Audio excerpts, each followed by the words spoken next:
Hey everyone, good evening from Jerusalem, right outside the old city.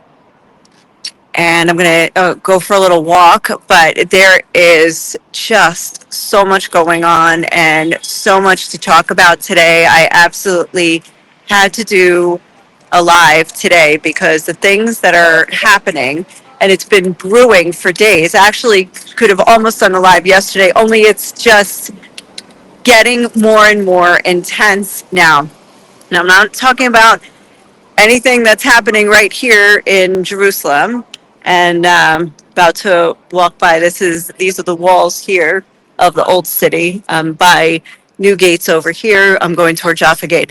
No, talking about Syria, because the government in Syria, the of Al Julani, which is basically he's the head of is it Hayat al Tahrir al Shams HTS, which is like an offshoot of, or he was the head of the Nusra, some organization that was the head of Al Qaeda or that was connected to Al Qaeda, and they have a lot of like ISIS like theologies. Anyway, he came to power in Syria. His band of rebels came to power in Syria a couple months ago, November of last year, got the Assad government out. And ever since then, it's been, it was another basically basic civil war that broke out there between his forces and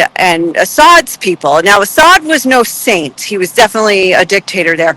But what has happened since then is them getting revenge. So they are of a very specific jihadist theology that they do not accept infidels, which also includes other Muslims. So it's like, there's Sunni Shiite, but then there's also the Alawites, and the Alawites are connected to Assad. So just a couple months ago, let me go back to the beginning. First, they were slaughtering and imprisoning the people connected with Assad. So next, they went after just recently the Alawites, and they're a different sect of Islam. I don't really know much about them, so I cannot explain except that that Assad family, I believe, is Alawite, and so obviously there was like a reason to go after them. Also, attacks on Christians, attacks on other minorities, attacks on churches. There was just recently a very deadly suicide bombing at a church in Syria.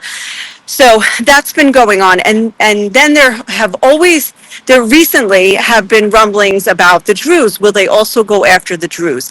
Now, the Druze are a people group based on a religious belief. I don't know how to describe it. I'm not going to do a good job of defining this, except it's somewhat connected to Islam, but not quite 100%. And it's also like though it's a secretive religion. They have their own customs and beliefs, and I think only certain like you I don't know, you have to look it up and see what their beliefs are. But what is interesting is they are also like united as a people, and then they are loyal to the countries that they are in.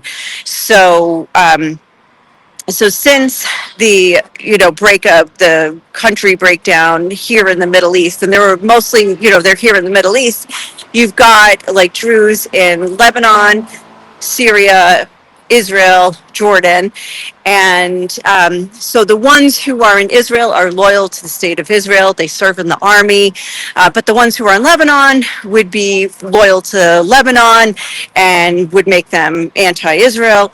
But when it comes to Druze, Druze are Druze, right? So there are, a lot of them, in fact, are family members. So the Druze that are in Israel have family in Syria because when the border just came and, basically cut off families.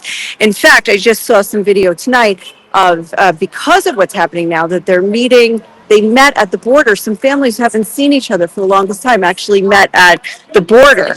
and we're able to see each other for for the first time in years. And but now, just in the last couple of days, there have been rumblings that the Syrian forces, which were just like rebel groups a few weeks ago, and now are, the army in Syria and the government in Syria, that they were heading down toward the what do you call it, to the Druze region, which is just on the border with Israel. I mean, now Israel also, since the rebel takeover, Israeli military immediately moved into southern Syria and basically set up a militarized zone there, that is like a buffer zone for Israel, like on the Israeli border, so that they're like protecting, or taking land, however you're going to look at it. But Israel has been there for a while now, for a couple months. So now, with the Syrian forces actually coming even closer to the border, going toward the Druze villages, Israel also decided that, well, we're going to stop them, and so they've been sending warplanes and like bombing the military convoys on the way. But in any case, the damage was already done. Many of them got through, started capturing the Druze. I don't know. I know there's reports of many people killed, but I don't know how many. Like nothing that's come out has been very clear. But what they are doing, I've seen many videos of the Syrian forces like taking these Druze people and humiliating them in barbaric ways. Like, for instance, the Druze have characteristic clothes and also mustaches. Like the ones who rise to be spiritual leaders have like these mustaches that kind of go out like that, and they wear specific hats and pants. Anyway, they're shaving their mustaches, which of course is like a humiliation of their faith. So that has been going on. The videos about that are going viral in this region. Just a year ago, it was about a year ago now, that a Hezbollah missile, which was, of course, meant to kill Israelis, actually landed in a Druze village in Israel and killed, yes, Israelis, Druze Israelis, though, 11 children on a soccer field. There was not enough time for them to get to a shelter, and this huge missile hit kids on a soccer field, and all of the Druze people everywhere were in mourning, and that was like the only rocket or missile that Hezbollah apologized for and said, no, of course we're not targeting you guys, and they said no, it was an Israeli interceptor that killed them. So I don't know how many Druze are in Israel. I mean, it's like, in the thousands, there's 100,000. Is that I'd have to check. But there's many villages up in the north that are primarily Druze. And like I said, here, most of them are like loyal to the state of Israel. They serve in the army. They integrate into society while maintaining their own identity. At the same time, in recent years, they have said that they feel they're treated as second-class citizens. That there's a law. It's called like the nation-state law that was passed recently, which calls Israel like the Jewish state. And in any case, how it's written basically means it gives the impression like if you're not Jewish, just like they're saying, if we're not Jewish, but so we're not a priority here in the state, and yet we will serve in the army and die alongside you for the same country. So they feel like it's just puts them as second class in the country, and they so we're opposed to that. I mean, of course, most minorities in the country were opposed to that. It wasn't just the Druze, but the Druze, speak from a position of, hey, we're shoulder to shoulder here in the military, whereas not all minorities are. So anyway, so this all got it's been nonstop. Israel actually then decided not just to attack in the south, like the convoys that were heading south to the Druze villages, also went after Damascus, which is the capital of Syria. They're attacking military targets there, like the military building or headquarters. They also attacked like other government buildings. Huge explosions in Damascus. Also in Syria, Lebanon, Israel's attacking Lebanon as well. I mean, it's just all over. It's like a very hot fronts going on, like all around the country, not here.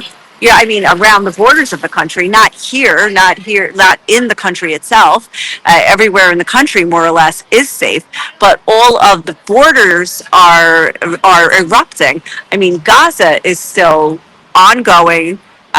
There's still battles there. The crazy thing is Israeli soldiers are like nonstop. There's been almost not one day since the ceasefire that Israel hasn't attacked something in Lebanon, like whether they're going after weapons facilities or stuff like that, but they're like constantly attacking targets in Lebanon, also in Syria, also the Houthis in Yemen, and of course there was Iran. And by the way, they're still attacking Iran sites in Iran like almost every single day. Like I think there were two just the other day, like two in one day. So it's like non-stop. So and yet here is okay. Oh, and what I was going to say was like they're targeting all these far away sites and with success, military success, and yet in Gaza, where Hamas would be considered the smallest and weakest of organizations, compared to Hezbollah, compared to Iran itself, compared to the Houthis.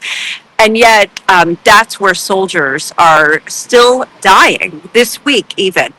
Several deaths in battle in Gaza, and of course for the Palestinians as well. And dozens. I mean, the numbers can reach into the dozens on a daily basis over there of Palestinian deaths.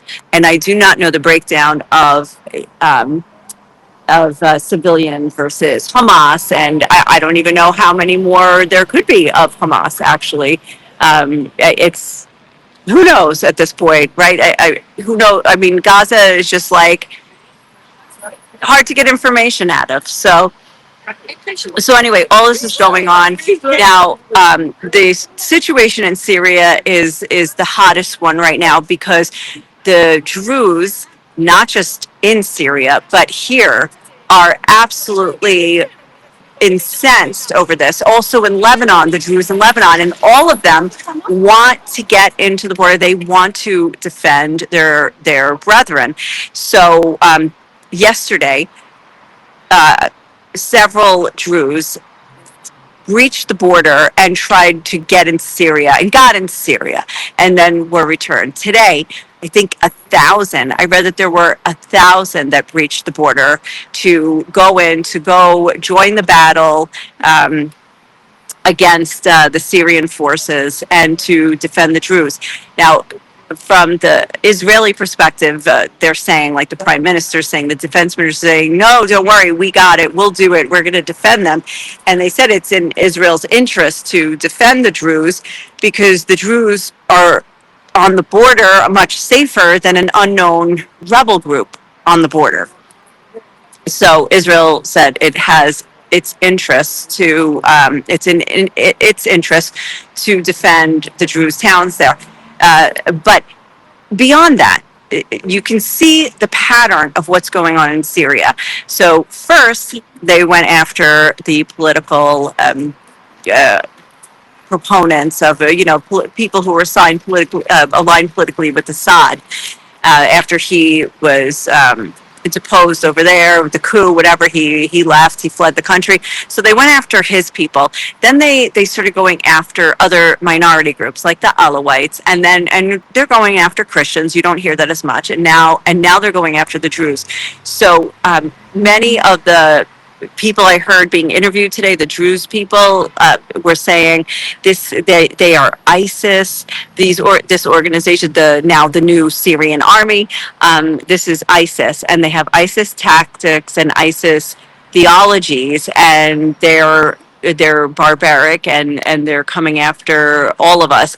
They're also calling it a genocide. I mean, look, the Alawite, I mean, going after, they're specifically targeting groups. They're targeting the Alawites. That would be genocide. If they target the Druze, that would be genocide. So they're warning about that as well. And this has been the pattern, though. All you have to do is look back at the last couple months of what's been happening in Syria, and you will see that this is the pattern of that new quote unquote government. Now, regarding this government, just one more point. It's amazing that just since November that this all went down in Syria, and that actually, if you look at the um, the the pattern of acceptance of this government, like at first, there was a lot of caution, and then somehow there were a parade of officials, many of them from Europe originally, that foreign ministers and even heads of state that went to visit the new president, the self-appointed new president Al Julani, who goes by Ahmed Al Shara, as well. And yeah, changed his name because Julani was his like wanted on the terrorist watch list name, and now he's being referred to as Ahmed Al Shara. And they all went and met with him. He changed from his fatigues to a suit, and suddenly, even the talk lately, the most bizarre talk of all, was that when Netanyahu went to Washington, people were talking about, the expansion of the Abraham Accords, which is the normalization agreements between Israel and Muslim states and around the world. And it's like, Syria. Oh, maybe Syria, not just Muslim states, by the way, because now I hear Armenia might be part of that. But Syria, like they've had no diplomatic relations. They've actually been enemies. They have a very hostile, intense, militarized border. They have several wars. And suddenly, and by the way, it's like where Syria was the conduit for Iranian weapons from Iran to Hezbollah, from all over. It was Syria, and suddenly, like, all right, yeah, we could be friends. I mean, is everybody's talking like this was like accepted? I think he just went to, where did he do, Qatar or the UAE, and got some billions dollar deal for something or other. And then even what did Trump say? Nice guy, he's a tough guy, but he's a nice guy, or so. I mean, like how is this guy not vetted a little bit more? I feel like you'd have to be more vetted to become a public school teacher than to join like some kind of normalization agreements. So normalization agreement, then your band of merry terrorists are running down south to go slaughter a whole group of people, like an entire people group called the Druze. Like, how does this actually happen? How is this not like in anybody's mind that 1 week ago when Netanyahu was in DC, we're like waiting to hear, the expansion of the Abraham Accords and Syria is going to be part of it. Can't be, anyway. So all of this is like really bizarre. And I think what we're seeing now is something we should have been paying a lot more attention to all along, rather than inviting this country to go sit at a table with other leaders. Like, that's just crazy. So anyway, that would be it. There is other news. There's other news. So that's Syria. I think Syria is the big news. The other news is no news. And it's funny because I'm walking here, and this is like a neighborhood right straight back there would be an ultra Orthodox neighborhood here in Jerusalem, and in Jerusalem there's a lot of ultra Orthodox. Now, Israel has a mandatory military policy, but there are some people who don't serve, and many of them would be the ultra orthodox. They actually get an exemption from serving in the military, and especially at times of war, that becomes a huge contention between secular and other religious society and the ultra orthodox or Haredim, and they. And so this has come up recently, and somebody in the government, actually in Netanyahu's own party, is putting through a law right now requiring them to serve in the military, making them serve in the military, no more with the exemptions. Then it would basically be a law that would take away all of their benefits. They would get, because they get like paid to go to yeshiva, they get paid for each kid that they have. They get money. You get compensation to be a student, and to have, for each child, you get a certain compensation package. So they're saying cancel all that until you guys get your butts out here. Now, why is that coming up now? Israel's been at war for almost 24 months, and they're using like the same reserve soldiers over and over and over again. So this is like, they represent about 13% of the population, and they're not serving. So the rest of the country is like, serve. Like, and also, by the way, Arabs are 20% of the country, and not many Arabs serve. I mean, we talked about the Druze, they serve in the military, but not all of the Arab population serves in the army, and they're not made to for various reasons. Maybe they'll do national service instead, maybe, but maybe even not that. So you're talking like a good 30% of the country plus doesn't serve for one reason or another. And so it's all riding on the back of like what the secular Israelis feel it's all riding on their backs. So anyway, the bill's coming up, and the ultra Orthodox parties are very upset about this. And they upset to the point where they have decided that if this bill is not dropped, they're going to quit the coalition. Now, if they quit the coalition, Netanyahu could lose his majority. So two of the three parties have decided that they're going to quit, and we're waiting for the last one. That, mind you, you need 61 seats. It's 120 seats, so you need a majority. So you would need 61 seats to be able to run the government. Netanyahu currently has, like, I think, 68. So with the other two parties, when they said they quit, he went down to 61. So we were waiting for the Shas party, what they were going to do, and they just decided today. I saw the headlines while I was driving. Shas decides we quit too, and I was like, oh my God, the government's going to collapse. Oh my God, we're going to have elections. What's going to happen? I can't believe it. Like, I can't believe it. I wanted to pull over and start reading the news, but then I did put the news on, and they say they quit. Here's how they quit. This is how they quit. They said, well, we quit what do you call it? But we're still going to be ministers, and we're still going to be in the government. We're not going to vote for the dispersal of the Knesset. We're going to let the Knesset stay, and we're not going to, and so there's not enough votes to disperse the Knesset and cause new elections. And so they're still going to be sitting there and running things and being ministers, but just not being in the coalition. So guess what? Nothing changes. Nothing actually happens. So they get to make their threat and stay just in the government. They please their followers. Everybody's happy. They said, look, we took a stand against this law, and then at the same time, they still get to stay in power, have their seat at the table. So it was actually like this, like nothing actually happened. Excuse him too. That's so funny. Anyway, everybody talks here in the old city. So anyway, so there you go. There's just that had the potential to be a really big story, and now nothing. So anyway, all right. So that is the crazy news from here.